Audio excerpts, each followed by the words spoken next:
Willow Creek Springs presents Healthy Living with your host, Joe Grumbine.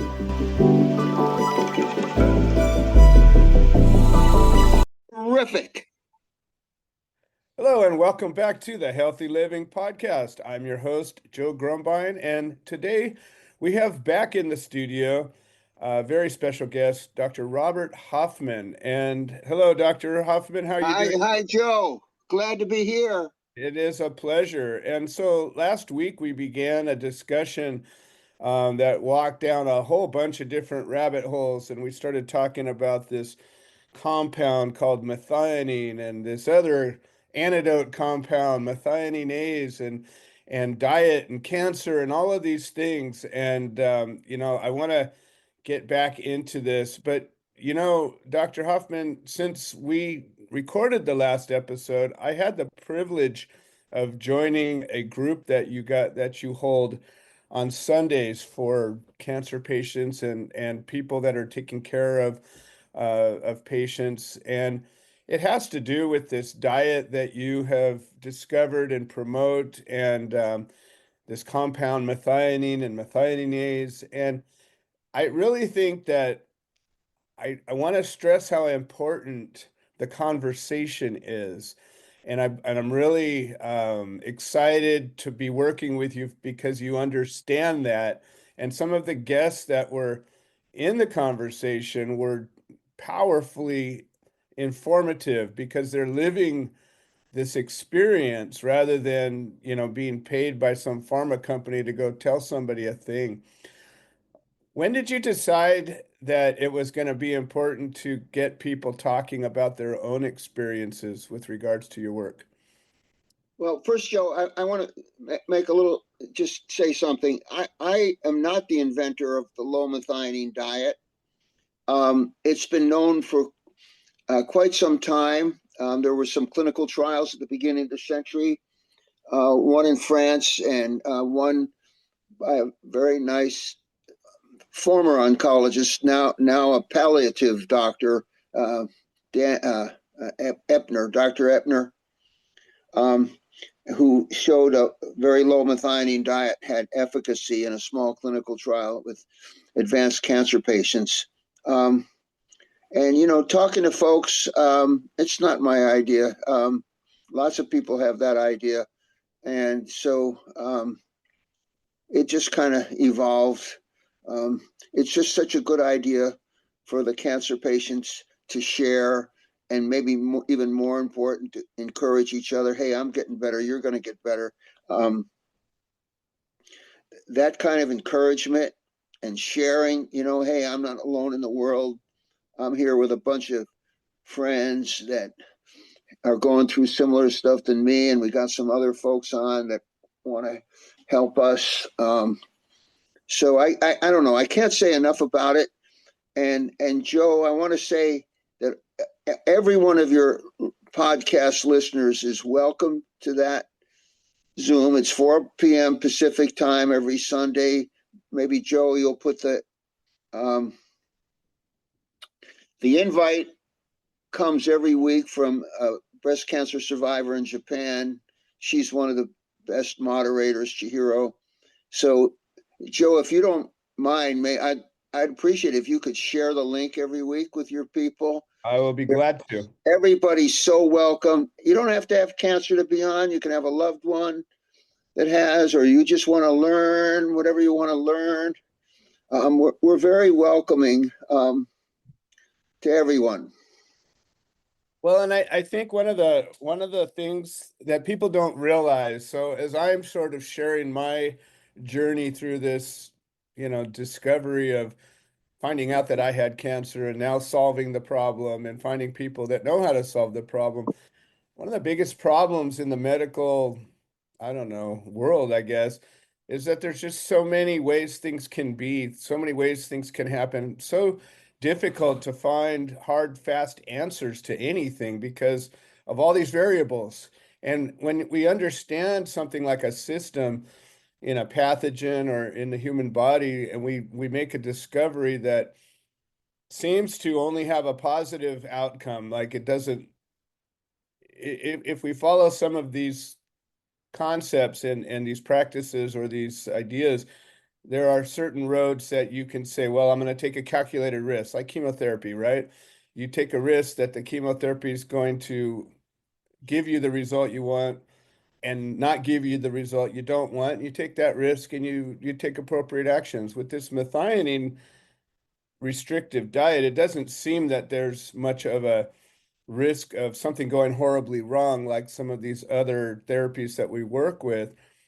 And I think it's important because, like, when I got diagnosed, I literally had a doctor call me up and say, the results of your biopsy are back. You have squamous cell carcinoma. I'm going to recommend that you go see this doctor and that. And then he hung up. And that's it. I got that dumped in my lap without any point of reference of what I need to do, what to worry about, what to think about, nothing. And I got to walk up the road myself carrying this backpack. And I thought to myself, I'm just a regular guy. And so if this happened to me, my guess is it happens to most people. And it's a pretty daunting backpack to be handed to you. So you are given this news that you have this condition that is probably going to kill you if you don't do something about it. So that's pretty amazing by itself. You got to reckon that. And then second, they just tell you a thing that you're going to do, and you get to decide, am I going to listen to this guy? Am I going to just do what he says? Am I going to research and learn more? And then that's it. The movie ends. You got to go write your own next movie. And to find a group of people that were varied, from people that were recovering, people that were in remission, people that were actively going through chemo, going through radiation, going through every element, from I just got diagnosed, I haven't even gotten a PET scan, to I'm many years into recovery. This group of people is sharing their experiences together. I thought to myself, as a guy who is looking for somebody who can tell me the right answers, because everybody tells you something different. Man, it was so welcoming and so valuable, and to listen to these people in various stages of health. Some people seem to be doing really well, some were pretty frail, and everybody was just in that room together sharing their honest truths. I'm still blown away by that, and I'm so glad to share this contact information. I'll put the link up into the show notes. Um, you talk about things like, well, I didn't discover this, and it was known, and I think that that's one of the things about you, Dr. Hoffman, that I'm noticing. The people that you're working with share um, a fondness of you, and I think that's partly what it is. You're not out there trying to go, look at what I did, look what I did. You're just out there doing good work and bringing good information to the people that need it.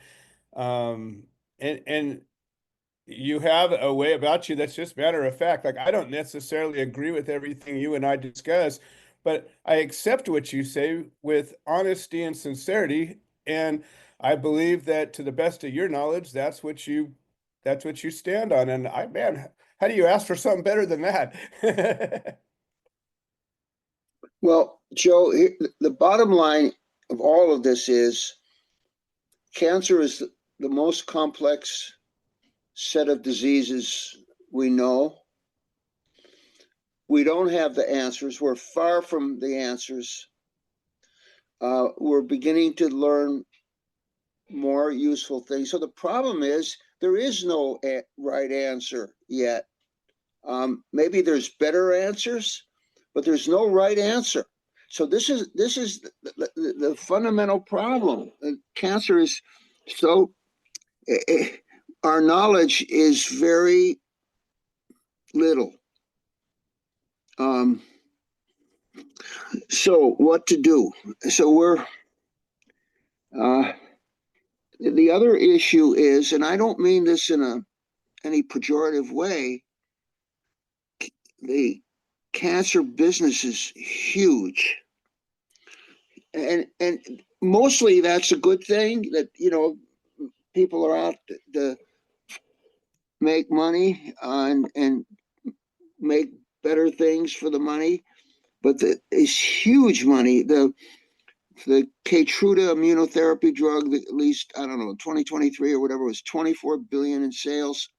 Wow. Huge money, huge money. So back when I got started, cancer was the poor guy on the street. The drugs were very cheap, and the drug companies, pharma companies weren't really into it.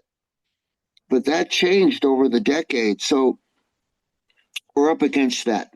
We're also up against, should I say, kind of a little secret that anybody can find out, is that the oncologists are the only subspecialists that I know that also can be pharmacists. So they sell the drugs they prescribe. Wow. The private guys. And you want to ask me, that ain't so good, but that's the way it is. So the private guys, they want to sell you the expensive drugs. They don't make anything on 5-fluorouracil or cisplatin, the $10 drugs. It's not a conspiracy. It's human nature, and the system has a glitch, and the academic guys want to get you on a trial because that's how they advance to become the professor and the chairman and this and that. So we're up against that. And this is life. I'm not a conspiracy theory guy. We're up against human nature. And then cancer, the whole cancer field, whether it's research or the latest therapies, is a lot like fashion. And there are opinion leaders. And usually those are academics from some, Yale, Harvard, whatever, those kind of schools, opinion leaders. And they are very strong. They promote what they think is a good way. We've just been through 10 years of immunotherapy. They promote that. The pharma companies, maybe one starts it, they all follow. There's a committee that advises the FDA. It's called ODAC, Oncology Drug Advisory Committee. They're all good guys, girls, but they like I guess most of us would follow the fashion. So this is the system. And then the sort of the average girl oncologist learns by guideline. They have a book, now everything's on the computer, guideline. They follow the guidelines. And I got to follow the guidelines. In pancreatic cancer, the guidelines give you 10% survival after 5 years. The guidelines, that's the guidelines. And so it's only a very original and brilliant and brave oncologist that goes outside the guidelines. Unfortunately, one such person whom I've spoken to you at length is Dr. Michael P. Castro. And he's not a guideline guy. Are the guidelines bad? No, they're good, but they're not good enough for most cancer, especially metastatic. If we're talking about metastatic cancer, the guidelines are, in my opinion, necessary, but not sufficient. We need more. So we're up against something very complicated, Joe. Cancer is complicated. Every person has their own specific cancer. We're up against a big enemy, and we have to fight well. We have to fight hard. We have to use our intelligence. The folks that go out and look at papers on PubMed that ask and ask and ask, they do better. They do better. The folks on our Zoom, our Sunday Zoom, they do better. Yes. they do better. And a good number of my patients, I beg them, please, please, please join the Zoom. They don't join. Right. It's so frustrating for me. Oh, I have to go to church, or I have my family dinner that time, or I this and this and this. Um, when I know how much that Zoom can help people, and they don't come on. You know what Um, might be helpful is I know that we were talking about it on the last meeting, but making that the recording of previous meetings can be available to download or something where like I'm if you all get for it.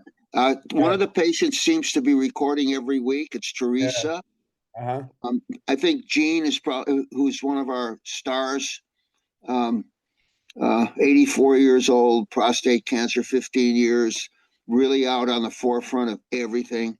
Um, he probably can. Uh, if you're going to come on tomorrow, I will. please bring that up to Gene. If he can talk to Teresa, Yes. share her recordings, we upload them or something. I'm not It's very easy. I can even help with that, and I'm glad to okay. do so. That's terrific. Okay, Joe, that's a deal. That's a deal. So one of the things that I wanted to point as people are starting to listen, Dr. Hoffman and I are going to be recording weekly, continuing this discussion. This is a discussion that needs to be had, and it's going to go all over the place, and as cancer likes to do. And one of the things that I really feel drawn to this conversation is that so many sources of information, whether it's medical or any other sort of scientific, seems to be merging into personal and political conversations every time I turn around. And the conversations that we're having in these rooms here are purely informational, purely scientific. There's people's personal beliefs. There's a place to have a word or two, but we're not having this isn't this isn't a spiritual practice that we're doing in here. We're doing practical studying, we're sharing our experiences, and we're seeking real answers. And it doesn't mean that there aren't real answers in spirituality. It just means that this road is going down trying to find the answers that will help the most people the most ways. And it really doesn't seem to care about what anybody's personal little hangups are or whatever. We're just out there trying to solve problems. And I really appreciate that. It's very refreshing to be in a room like that. I do want to get into, like we talked a little bit. We're already running out of time, and I love these conversations because they seem to go so quickly.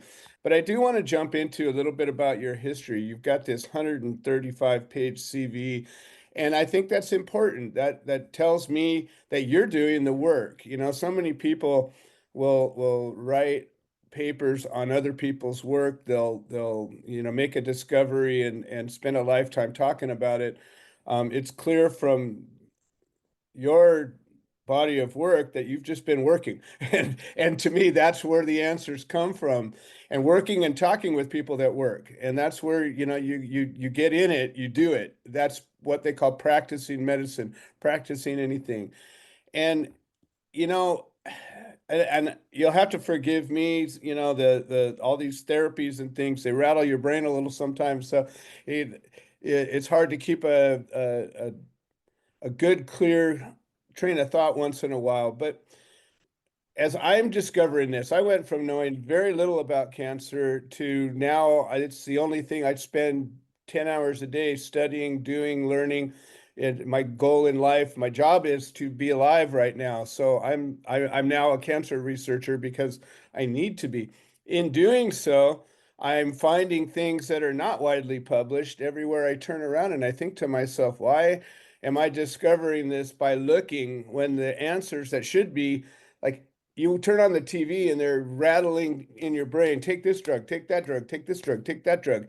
And nobody's talking about some of these discoveries that like methionine metabolism, the ways cancer cells metabolize fuels.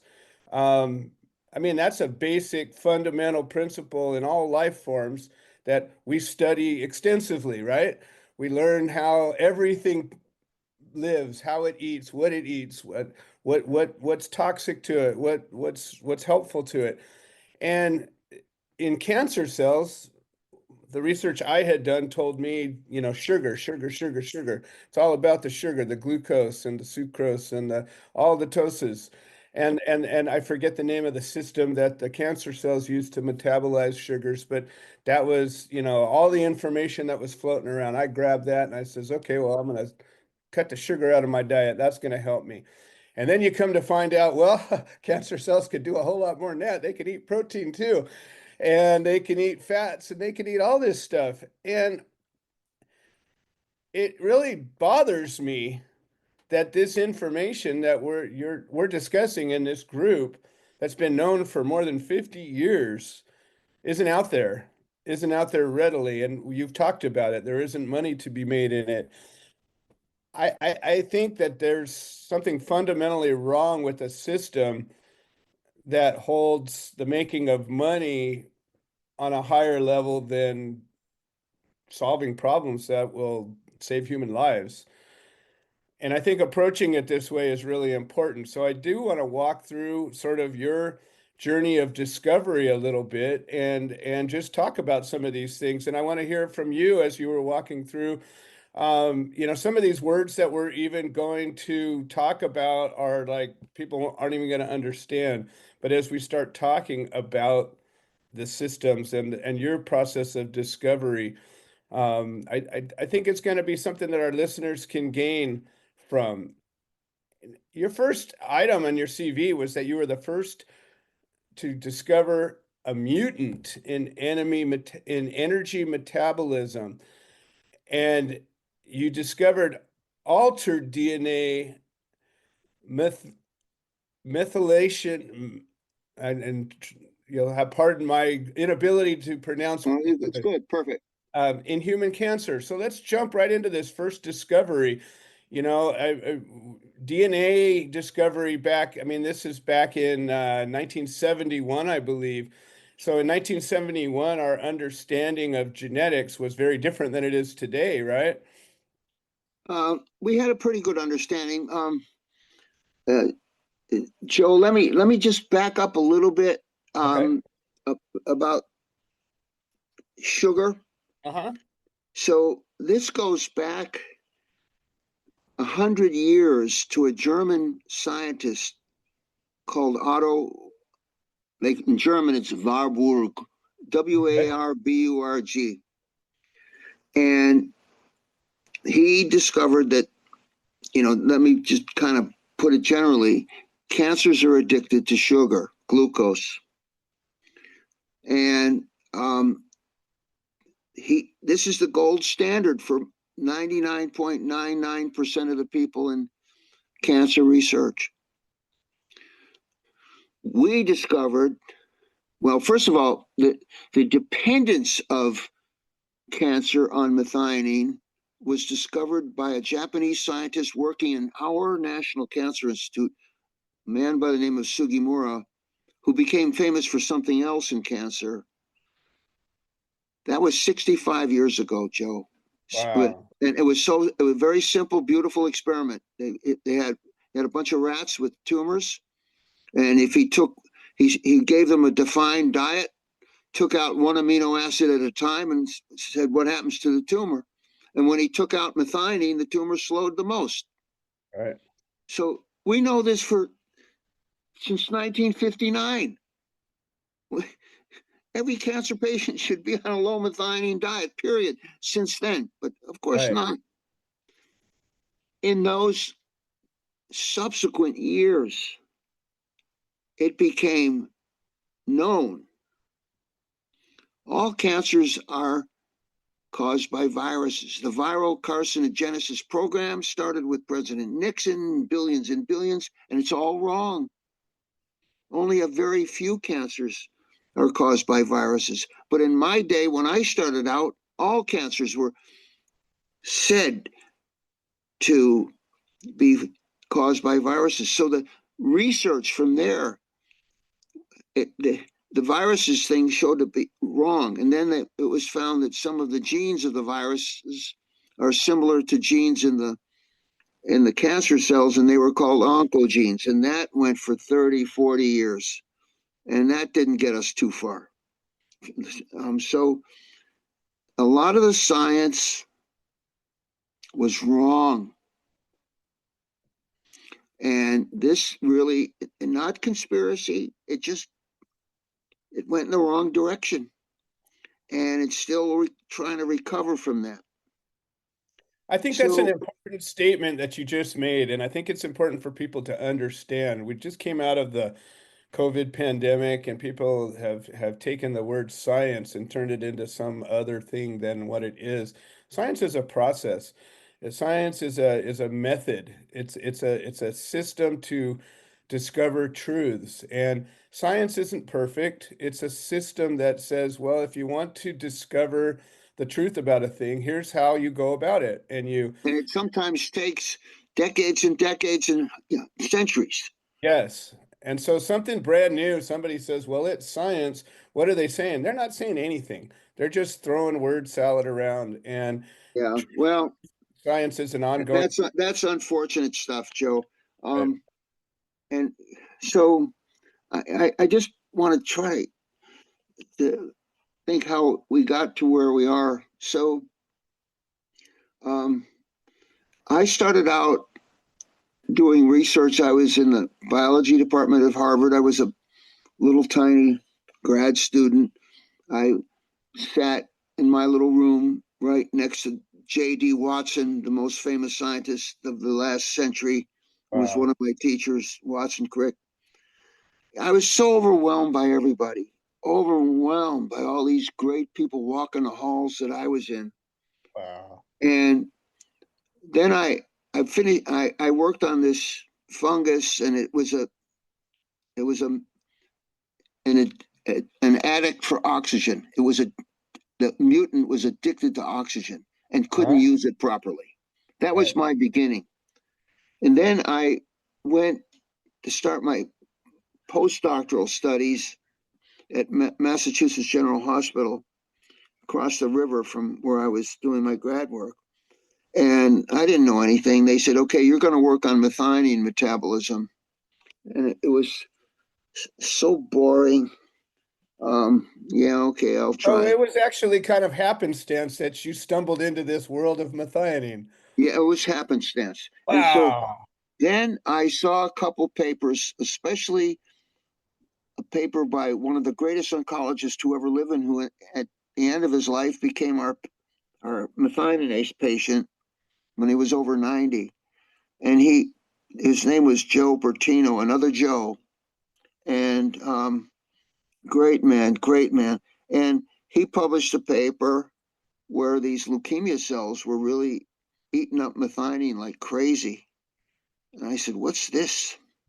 So I said, okay, I'm going to study cancer cells and what they do with methionine.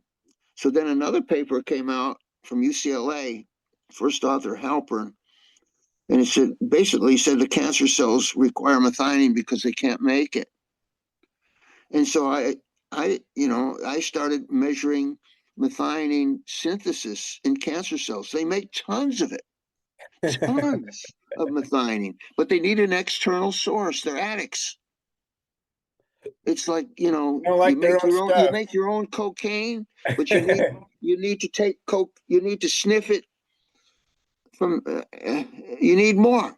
The That's cancer cells, and I found that. And I said, yeah, oh boy, that's really important. But then I looked at all these great guys and what they were publishing on viruses and oncogenes, and I said, I'm just little schmuck.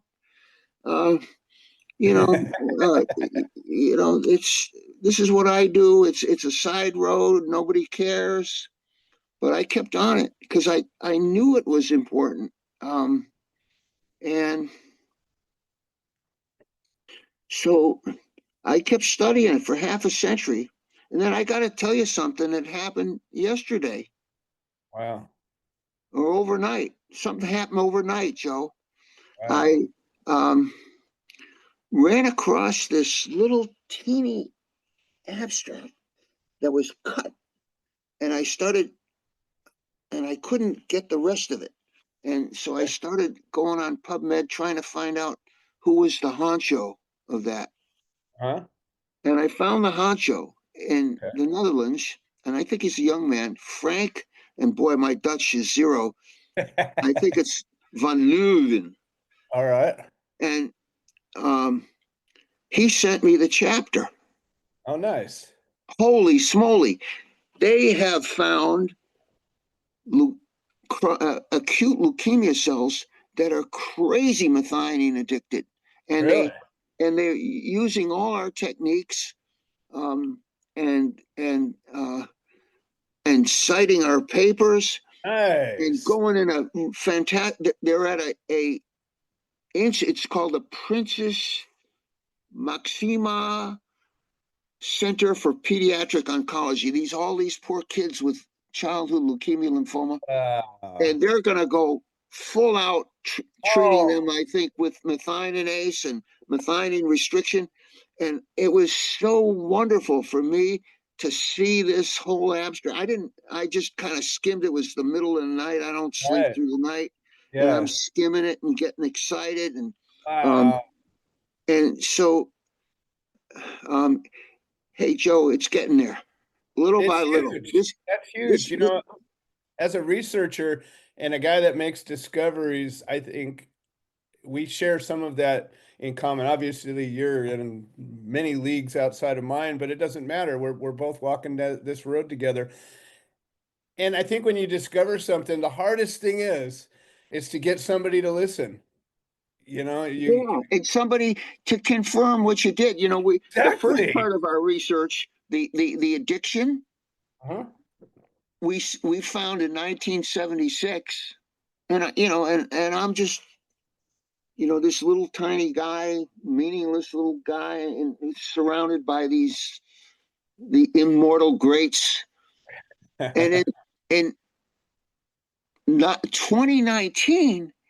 These guys come out of Singapore, published a paper in a really big journal, Nature Medicine, Nice. and said, hey, cancer stem cells are methionine addicted. And they quoted our paper, and wow, Nice.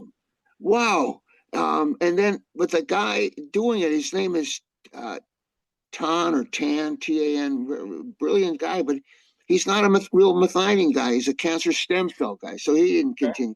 But it was so rewarding to see that paper after, let's see, 19 plus 24, whatever that is, the 45 years or something. Wow. And and confirming what you did 45 years ago. That's incredible. Wow. And now we get these guys in Utrecht or something, the town in the Netherlands. I don't know how to say it. Right. And it depends, I guess, if you're from the north of Netherlands, the south of Right. Netherlands, you say it all different. But anyway, Utrecht. All right. Here he is, and I sent the chapter to Chihiro, and she's going to share it on the Zoom tomorrow. Right. Wow. And they even did some studies in vivo, giving the mice with these leukemia cells methionine by mouth, and they got the results we did. That was one of the biggest discoveries. It was in our lab, but it was Dr. Han and Dr. Kawaguchi that did it. I never would have had the cojones to do it, and they did it. And Nice. are you kidding me? Taking a protein by mouth, it won't survive the digestive system. Imagine if we could take insulin by mouth. The Right, person of who course. invents that will make Elon Musk look like a homeless. They'll be 100%. trillionaires. But it's the protein like insulin. No way it can survive the digestive system. But this blankety blank methionase, it does. And here are these guys in Utrecht. Yeah. And giving oral methionase, and I feel so, I don't know, happy. I don't know if that's the word, but it's surely exciting. And I think this Van Leuven guy, I think he's a young man, Yeah. and so something's happening, Joe. This was Love a it. big step. I love it. That is so exciting. And I think that's a good place to end this show today because, this is a system. This show is about discovery. This show is about sharing. This show is about experiences. This show is about real life. That's why Dr. Hoffman has such a great place to fit into this show, because we're just talking about the road to discovery. I encourage anybody, if you've been diagnosed with cancer, if you know somebody that you're taking care of, I'm going to be posting the link to this Zoom meeting at 4 o'clock Pacific time on Sundays. Please pop in. It's a wonderful group of people. The meeting goes as long as it needs to, and I guarantee you, if you're scared, if you're confused, which you most likely are, you'll get some answers. You'll get some comfort. Sharing the process of discovery is a big reason why I do this show. I think just jump in. Don't be afraid to try. Don't be afraid. You know, they talk about, oh, who would think that you could put a protein in your mouth and it would survive this? Well, some brave person decided to try, and that's where discovery happens, and we're all part of that. So, to the listeners who are just popping in here, this is groundbreaking discoveries happening right now that we're talking about. We just talked about a thing that happened last night that will be affecting potentially millions of people in the future. And just really appreciate you coming here today, Dr. Hoffman. My pleasure, Joe. Thank you for having me. It gives me real satisfaction to be on your podcast. Well, fantastic. We will continue this conversation, and as we find our way to a healthy life. Thank you so much, Dr. Robert Hoffman, for joining us. And thank you, Joe, for having me. Awesome. We will see you all next time. You bet. Hope to see a whole lot of you tomorrow. Exactly. And people come from every conceivable time zone. They wake up in the middle of the night, some of them, and they don't regret it. It's worth it, folks. It's definitely worth it. It's worth it. Awesome. All right, we'll see you next time. I can give you my promise for that. This has been another episode of the Healthy Living Podcast. We produce this show so that people can share their stories, people that have overcome obstacles, people that are undergoing obstacles. We're building a community of health-minded individuals. If you're interested in supporting the show, please leave a review on the platform you're listening to it on. If you're interested in becoming a guest, please send an email to itsjoegrumbine@gmail.com, or you can send a note into the notes section of the podcast. All right. Well, thank you for supporting this show, and we hope you've enjoyed it.